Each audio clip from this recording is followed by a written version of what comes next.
আপনি কি জানেন লিওনেল মেসি ফুটবল ইতিহাসের প্রথম ক্যাপ্টেন যে ইসরায়েলের বিরুদ্ধে ম্যাচ বাতিল করে জরিমানা গুনেছেন? না, আপনি তা জানবেন কেন? আপনার তো তা জানার ইচ্ছে নেই।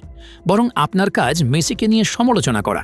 একটা ছবি পেয়েছেন, অমনি মেসির সমালোচনা করা শুরু করেছেন। কারণে অকারণে আপনি মেসির পিছনে পুরো কেরিয়ার জুড়ে লেগেছিলেন। তাহলে শুনুন, মেসি ফিলিস্তিনির মানুষদের দিকে কতটা মানবিকতা দেখিয়েছেন। সাল 2018 রাশিয়া বিশ্বকাপের আগে আর্জেন্টিনা মাঠে নামবে ইসরায়েলের বিপক্ষে। সবকিছু ঠিকঠাক। সেই মুহূর্তে ফিলিস্তিনের তরফ থেকে জানানো হলো এই ম্যাচটা যেন আর্জেন্টিনা বাতিল করে। কিন্তু আর্জেন্টিনা ফুটবল ফেডারেশনের তরফ থেকে সেটা সম্ভব ছিল না। কেন সম্ভব ছিল না? কারণ এই ম্যাচ বাতিল করলে জরিমানা গুনতে হতো, কিন্তু আর্জেন্টিনা ফুটবল ফেডারেশনের কাছে জরিমানার টাকা ছিল না। ঠিক সেই মুহূর্তে ফিলিস্তিনের মানুষ খোলা চিঠি দিয়েছিলেন মেসির কাছে।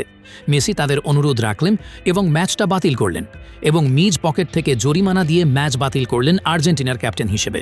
সরাসরি ইতিহাসের প্রথম ক্যাপ্টেন হিসেবে ম্যাচ বাতিল করে জরিমানা পরিশোধ করলেন মেসি।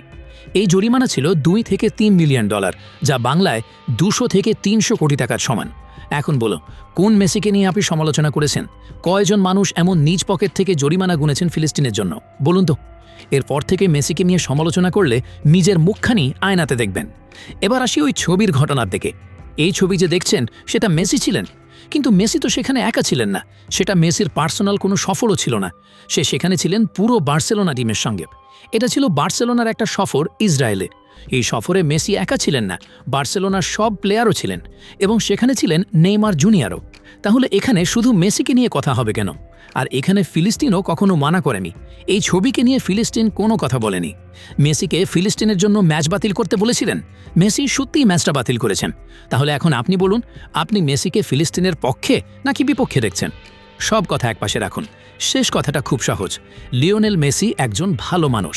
তিনি শুধু একজন বড় ফুটবলার নন, তিনি মানুষের কষ্ট বোঝেন। মেসি ফিলিস্তিনিদের কথা শুনেছেন, তিনি তাদের আবেগ বুঝেছেন, তাদের অনুরোধকে সম্মান করেছেন। ফিলিস্তিনের মানুষ যখন কষ্টে ছিল, তখন মেসি মুখ ফিরিয়ে নেননি। তিনি চুপ করে থাকেননি, অজুহাত খোঁজেননি, তিনি দায়িত্ব নিয়েছেন।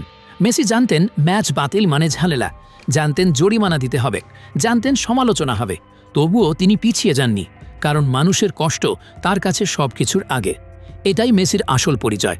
তিনি ফিলিস্তিনিদের বিপক্ষে নন, কখনো ছিলেন না, বরং তিনি ফিলিস্তিনিদের পাশে ছিলেন, তাদের পাশে আছেন। তিনি কথা দিয়ে নয়, কাজ দিয়ে সেটা প্রমাণ করেছেন। আজ যারা মেসিকে নিয়ে প্রশ্ন তোলে, তাদের একটু ভাবা দরকার। একটা ছবি কি একজন মানুষের পুরো জীবন, পুরো মানসিকতা বোঝায়, নাকি একটা সাহসী সিদ্ধান্তই সত্যিকারের পরিচয় দেয়? মেসি কখনো বলেননি আমি মহান, কিন্তু তার কাজই তাকে মহান করেছে। নিজের পকেট থেকে জরিমানা দিয়ে ম্যাচ বাতিল করা, এটা শুধু একজন ভালো ফুটবলারের কাজ নয়, এটা একজন ভালো মানুষের কাজ। তাই শেষ কথা একটাই, মেসি ফিলিস্তিনিদের ভালোবাসেন, তাদের কথা শুনেছেন, এবং যখন দরকার ছিল তাদের পাশে দাঁড়িয়েছেন।